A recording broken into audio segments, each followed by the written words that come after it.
Here's some food for thought. What do we hold on to that the body was not made for? I'll give you some time. You can put it in the comments. It's not live, so I'll only get your comments after the fact. But yeah, I'll give you another few seconds. Hate. Hatred towards someone, or hate in general. That's what we hold on to. Now, it's not that you can't hate or you can't feel hatred, but it is a problem when you hold on to hatred, or you hold on to hate, or something that leads to hate, which is anger. You hold on to that longer than you should. So we can contain it, but not for long periods of time. And it's really not meant to be kept. And a lot of people keep their hate, they keep their stress, which also leads to hate or anger. Anything in the sense that draws you back.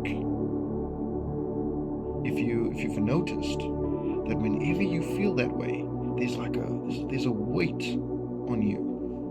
And then when someone makes you smile, someone makes you laugh, then it's like the weight gets lifted. But the moment you have that feeling and that emotion again, boom, you feel that pressure again. And the Bible talks about this.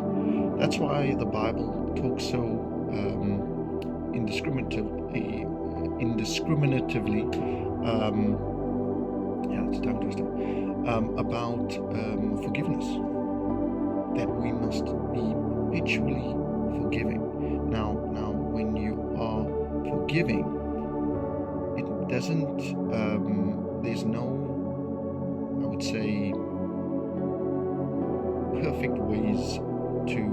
How can I put this? When you are forgiving, just be genuine. You can forgive genuinely, okay? And this is something that lifts the burden. The Bible talks about it. When you forgive someone, you place hot coals, on them. What this means is just generally, if the person is still unforgiving towards you, then there's burden. But if both parties forgive one another, there can be reconcilement.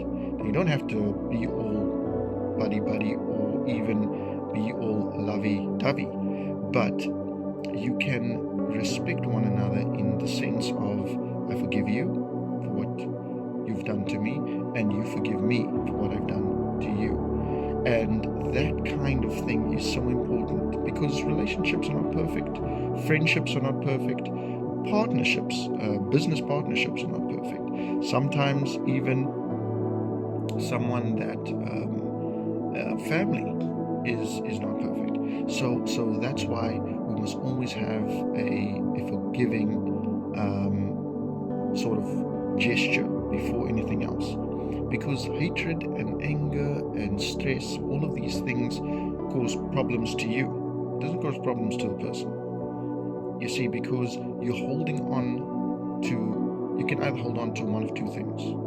You can either hold on to your flesh and fall in love with that, or you can hold on to the spirit and fall in love with that. Now remember, your flesh is you indulge in the hate.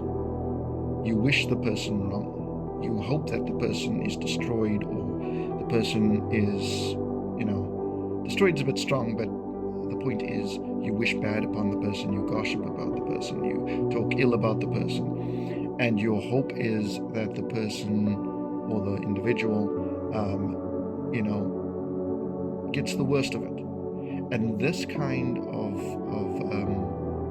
emotion and this kind of way of thinking, it houses demonic connotations, because the enemy jumps on that and he feeds that, and he feeds upon it also. So he will keep on pushing so that you feel that way. But when you turn to your spirit, when you turn to the Spirit, when you turn to God, when you turn to Jesus, that's when he can lift up that burden. That's why he says, my yoke is easy and my burden is light. It's not that you don't get a burden, but he takes your burden and he takes your heavy yoke, your difficult yoke and your heavy burden he will take. But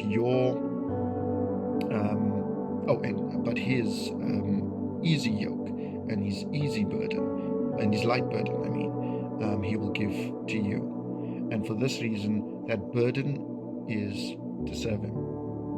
That burden is to give him honor and glory and praise for every breath that you take. So inadvertently, we were not meant to keep, the body was not made to keep anger, hatred forever or for very long periods of time. There's a certain time. That's why God also speaks about you can be angry but sin not. It means you can have your emotions, absolutely. But remember, emotions are like waves. They're like water. They're like high tide, and then you get low tide. But ultimately, it will come back to its default setting eventually, and this is over time. That is why it's important whenever there is a heated discussion, whenever there is a heated